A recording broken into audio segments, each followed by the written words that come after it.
ఇప్పుడే జీ5 app download చేయండి. చూడండి మీ ఫేవరెట్ టీవీ షోస్ ఎప్పుడైనా ఎక్కడైనా. ధనంజయ రావు గారికి జిందాబాద్ జిందాబాద్. ఏంటి నామినేషన్ వేయడానికి వచ్చేసావా? లేదురా, జనాన్ని పీకు తినటానికి ఒక తోడేలు ఇక్కడికి వచ్చిందని తెలిసింది. దానికి డప్పు కొట్టి డోలు వాయించడానికి వచ్చాను. పోటీలో గెలవకపోతే ఊరు వదిలి వెళ్ళిపోవాలి. అది నువ్వు గుర్తు పెట్టుకుని ఇంటికి వెళ్ళి లగేజ్ సర్ది పెట్టుకో. ఇక్కడ సంతకం పెట్టండి. జాగ్రత్త తాతయ్య తాతయ్య తాతయ్య. నిలబడతాను, తొడగొడతాను, పడగొడతాను అన్నాడు. సంతకం పెట్టకుండానే పడిపోయాడు.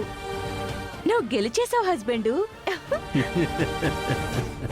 క్రాంతి, నువ్వే నామినేషన్ వెయ్యి.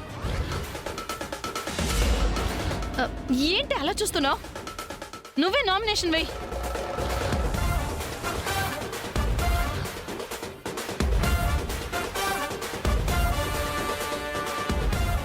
జీ5 యాప్ డౌన్లోడ్ చేసి అన్ని ఎపిసోడ్స్ పూర్తి ఉచితంగా చూడండి.